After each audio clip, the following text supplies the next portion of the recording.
नमस्कार, जय हिंद, जय भारत। कुछ तकनीकी खराबी के कारण या तकनीकी व्यवधान के कारण जो है ये इसके पहले वाला वीडियो जो है वो पूरा नहीं हो सका। इसलिए ये दूसरा वीडियो जो कि उसी का ये हिस्सा है ये जारी किया जा रहा है। तो जो नंबरिंग पड़ेगी तो 766 A1 रहेगा वो, और 766 A2 रहेगा, लेकिन दोनों को मिलाकर के 766 A ही रहेगा, दोनों को मिलाकर के। तो वो रहेगा 766 A1 और ये रहेगा 766 A2। और तो बात चल रही थी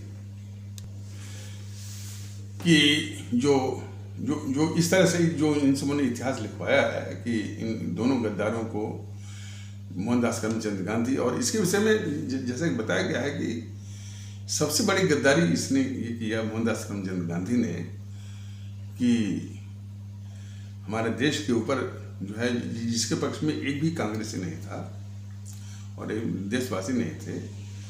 और नेहरू जो है सिर्फ देश का गद्दार ही नहीं था, बल्कि उसको यदि सही रूप में यदि समझना हो तो उसके नमूने के रूप में वो कितना खतरनाक हो सकता है, ये तो जब उसके विषय में कोई अध्ययन करे जाने तब जान सकता है। और यही तो पूरे इतिहास में सबसे बड़ा दुर्भाग्य है कि वो जो नेहरू जो था वह हमारे भारत विरोधी अंतर्राष्ट्रीय साम्राज्यवादी ताकतों का बहुत ही खतरनाक भारत विरोधी एजेंट था। ये सबको समझने की जरूरत है, हमारे सभी भारतीय भाई बहनों को समझने की आवश्यकता है कि वो जो नेहरू था, जो भारत विरोधी अंतर्राष्ट्रीय साम्राज्यवादी ताकतें जो इंपेरियलिस्ट फोर्सेस हैं, उसका बहुत ही खतरनाक भारत विरोधी एजेंट था। और जहाँ तक कि भारत का सवाल है, ये भारत का ऐतिहासिक सर्वाधिक गद्दार और बहुत घातक दुश्मन था ये। तो उसके चरित्र का एक नमूना है ये। उसको इस मोहनदास करमचंद गांधी ने इस देश के ऊपर थोपा और देश ने खामियाजा भुगता पूरा। हमारे देश की जमीन गई और जो कश्मीर का मसला इसने ऐसा उलझाया, और जो कि वो कश्मीर जो कि हमारे देश का अभिन्न अंग हो चुका था, चूँकि उसका विलय भारत में अंतिम पूर्ण रूप से होने के कारण वो हमारा अभिन्न अंग बन गया था। उस कश्मीर को दुश्मन पाकिस्तान के हवाले करने के लिए इसने क्या क्या साजिशें इसने की। ऐसा कोई दुश्मन इस देश का दुश्मन भी होता तो भी उसकी हिम्मत नहीं पड़ती। और जब ये सौंप नहीं पाया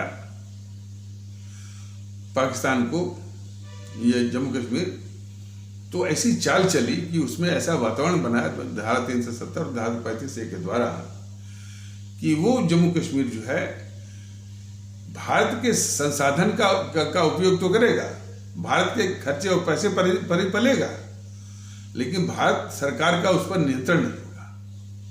इतनी खतरनाक व्यवस्था देके गया था वो। इसके पहले वो जवाहरलाल नेहरू ने एक बहुत ही खतरनाक भारत विरोधी वक्तव्य भी दिया था कि जम्मू कश्मीर के भाग का फैसला जम्मू कश्मीर के लोग जन्म संग्रह प्लेबिसाइड के द्वारा करेंगे। और ये जो पाकिस्तान है बराबर ये भारत को कहता है कि आप अपने प्रधानमंत्री पंडित नेहरू के वक्तव्य को याद करिए और उसको निभाइए, बराबर याद दिलाता है। तो वो पाकिस्तान के पक्ष का ही था।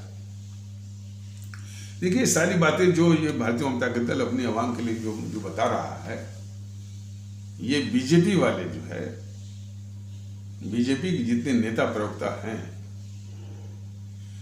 और खास करके जीएनपीसी के प्रवक्ताओं के आगे ये सारे तथ्यों को पर्दा डालते हुए, ढकते हुए, वो जो जो जो झूठी बातों पर जो दहाड़ते हैं और उनके आगे ये जो है भीगी बिल्ली बन जाते हैं। ये बीजेपी के नेता और प्रवक्ता, यह किसी भी देशवासी को बर्दाश्त नहीं होता। ये भीगी बिल्ली बने, कुछ भी बने, चूहा बन जाए, उसको बात नहीं है। लेकिन किसके आगे? जो इस देश का सबसे बड़ा अभिशाप है, जो इस देश का सबसे बड़ा गद्दार है, उसके आगे ये बिल्ली और जो चूहा बन जाते हैं। यह देश को बर्दाश्त नहीं है। ये तमाशा जो है वो देखने को आता है। मैंने आए दिन डेली मैंने नित्य प्रति हर रोज तो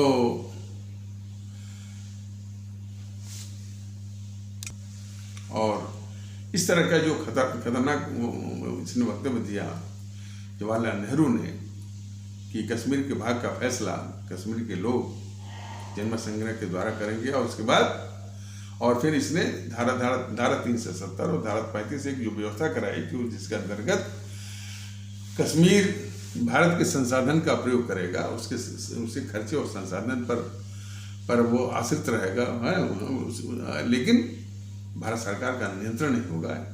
तो इसी कारण जो है जम्मू कश्मीर जो है भारत का अभिन्न अंग होते हुए भी वह अलगाववादियों का, पाकिस्तान परस्तों का और आतंकवादियों का स्वर्ग होकर के पाकिस्तान का एक उपनिवेश बन गया, बहुत उपयोगी। और ऐसा उपनिवेश तो किसी के पास होगा नहीं कि उस उपनिवेश उस उपनिवेश के पालने का न कोई खर्चा है, न कोई जिम्मेदारी, लेकिन वो पाकिस्तान के पक्ष में काम करेगा वो जम्मू कश्मीर। और उसमें आतंकवादियों का हौसला इतना यहाँ तक बढ़ गया कि उनको, जो हमारे कश्मीरी पंडित कहे जाने वाले भारतीय भाई बहन है, जो कि मैंने थोड़ा सा संपन्न भी थे, उनके व्यापार भी थे, तो वो आतंकवादियों की निगाहों में वो खटकने लगे। तो उनको जम्मू कश्मीर से बाहर निकालने के लिए इन आतंकवादियों ने कितनी घिनौनी आतंकवादी यानी सोच रखी कि एक दिन इन्हीं आतंकवादियों ने 25 से 30 हमारे कश्मीरी पंडित कहे जाने वाले भारतीय भाई बहनों की हत्या करके उनको आतंकित किया। और उस हत्या में महिलाएं और बच्चे भी थे। आतंकित करके तब जाकर के ये आतंकवादी मस्जिदों के लाउड स्पीकरों से चिल्ला कर कहने लगे। और ये जो आतंकवादी थे वो कश्मीरी पंडित कहे जाने वाले भारतीय भाई बहनों को कश्मीरी पंडित नहीं बोलते थे ये इंडियंस। और वो भी अपने को भारतीय या इंडियन नहीं मानते थे। आतंकवादी कभी भी अपने को इंडियन या भारतीय नहीं मानते थे। वो जो है दूसरे लोग उनको इंडियन कहते थे। खासकर कश्मीरी पंडितों को, कश्मीरी पंडित कहे जाने वाले भारतीय भाई बहनों को ये इंडियंस कहते थे। तो बोलते थे कि ये इंडियंस अपनी सलामती चाहते हैं तो अपनी जायदाद, अपनी बेटियों और अपनी औरतों को छोड़कर ये मैंने घाटी से यानी कश्मीर से बाहर निकल जाए। इस प्रकार अपमानित करके और वो भी घिनौने असर अपमानित करके ये जो है ये आतंकवादी ने मजबूर किया हमारे कश्मीरी पंडित कहे जाने वाले भारतीय भाई बहनों को अपने देश में। अच्छा, और वो अपनी जायदाद छोड़ करके वहाँ पर कश्मीर में छोड़ करके अपने इसी आज़ाद भारत में, जो आज़ाद भारत विश्व शक्ति बनने की का दम विश्व शक्ति बनने की बनने की प्रयास का दम भरता है। उसी आज़ाद भारत में हमारे वो कश्मीरी पंडित कहे जाने वाले भारतीय भाई बहन शरणार्थी का जीवन जीने को मजबूर है। ये पूरे देश के लिए शर्मनाक है। लेकिन इस शर्मनाक के पीछे सिर्फ गद्दार जवाहरलाल नेहरू है। अब नेहरू की गद्दारी को ये जेएनपीसी तो खैर जेएनपीसी का ही नेहरू था, तो वो तो खैर वो ढकेंगे ही। बीजेपी वाले जो ढकते हैं उसके नेहरू के गद्दारियों को कश्मीर के मसले के जो अभी इस तरह से जो उसका कुछ नमूना बताने की कोशिश की गई है, तो बीजेपी वाले भी देश के साथ कितनी बड़ी गद्दारी कर रहे हैं, जो कि इस गद्दार नेहरू की इस गद्दारी को ढकने का ये प्रयास करते हैं। यही चीज हमारे देश को जो है वो असहनीय है, नाकाबिले बर्दाश्त है।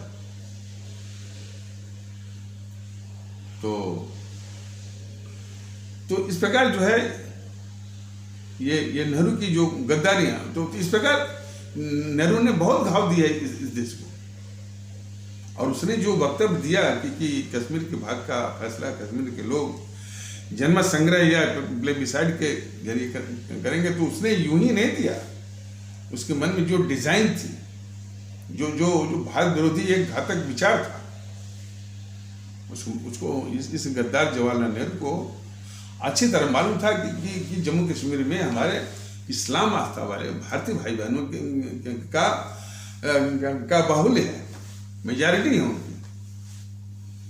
तो उनको पाकिस्तान के पक्ष में बरगला करके, झुठला करके, भुलवा करके जो भी है, पाकिस्तान के पक्ष में उनको बरगलाया जा सकता है और इस प्रकार बरगला करके पाकिस्तान के पक्ष में जनमत संग्रह लाया जा सकता है, जिससे वो जम्मू कश्मीर जिसका कि विलय भारत में अंतिम और पूर्ण रूप से हो चुका था, जिसके कारण हमारा वो अभिन्न अंग हो चुका था इस भारत का, उसको ये गद्दार जवाहरलाल नेहरू उस जम्मू कश्मीर को पाकिस्तान के हवाले वो कर सकता था। इसी खतरनाक मंसूबे को मन में रखते हुए उसने खतरनाक वक्तव्य दिया कि जम्मू कश्मीर के भाग का फैसला जम्मू कश्मीर के लोग जो है जनमत संग्रह के द्वारा करेंगे। ये पूरे बीजेपी और आरएसएस वाले जो है मैंने इसकी गद्दार जवाहरलाल नेहरू की गद्दारियों को बार बार छुपाते हैं, इस मसले में भी छुपाते हैं। ये आरएसएस वाले कहते हैं कि हम देशभक्त हैं, और एक भी देशभक्ति की बात जो है कम से कम जो है देश का जब विभाजन हो रहा था तब इस नेहरू को रोके नहीं, मोहनदास करमचंद गांधी को रोके नहीं, और विभाजन के बाद अभी भी जो है ये मोहनदास करमचंद गांधी और जवाहरलाल नेहरू की गद्दारियों को ये आरएसएस वाले भी ढकते हैं।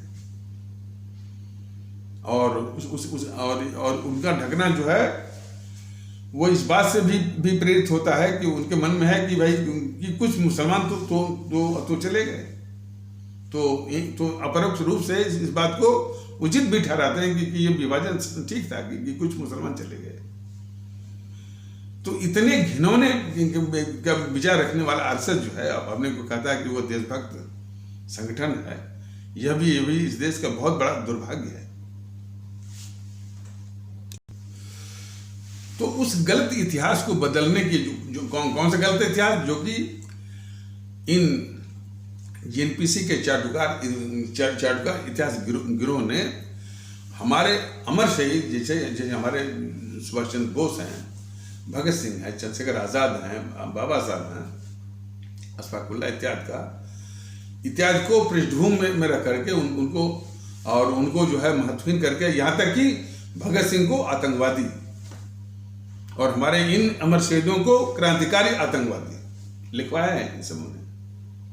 और 1857 की क्रांति को ये गद्दार जेएनपीसी के गद्दार चाटुकार इतिहासकारों ने उसको माने 1857 की हमारे जो प्रथम स्वतंत्रता की क्रांति थी उसको इन गद्दार और जेएनपीसी के चाटुकार इतिहासकारों ने बोला है सिपाही म्यूटिनी यानी सैनिक जो है सैनिक विद्रोह, तो सैनिक विद्रोह या सैनिक बगावत का नाम तो अंग्रेज दिया करते हैं।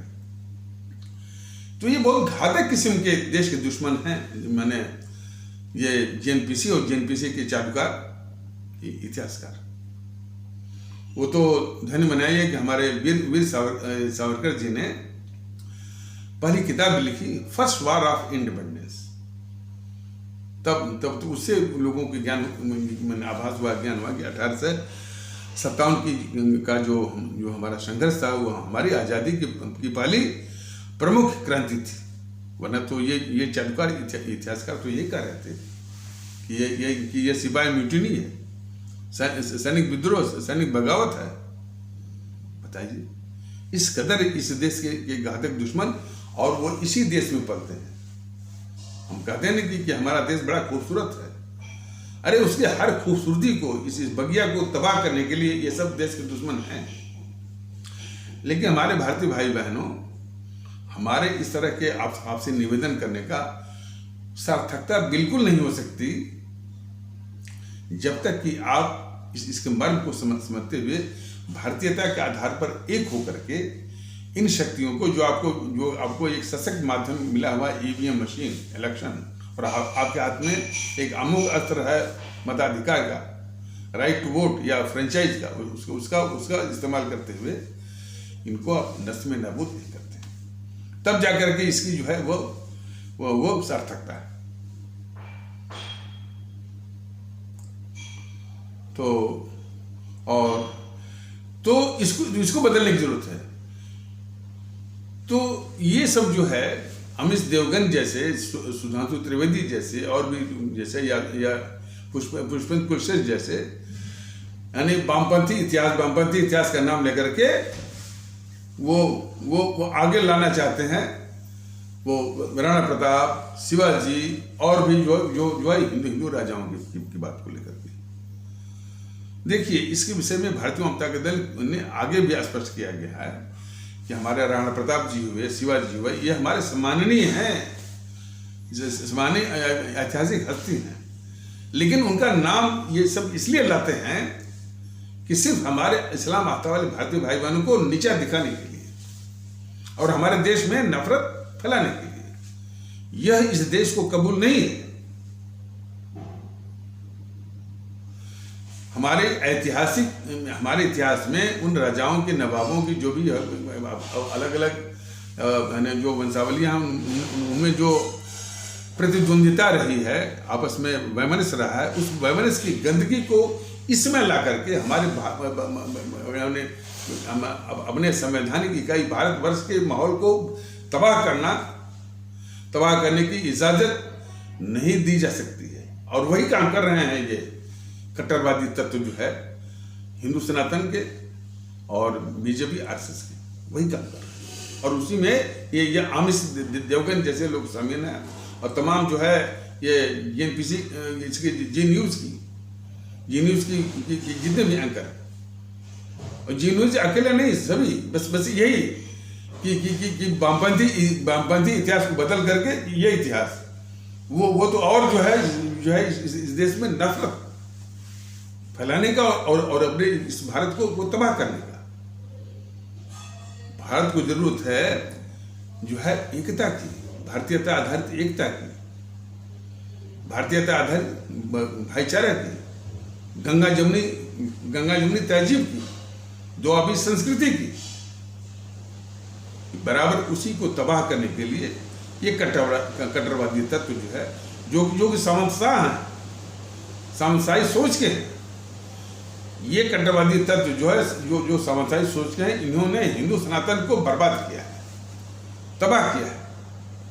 और अब इसमें सत्ता पर अब इनको सत्ता का खून लग गया है।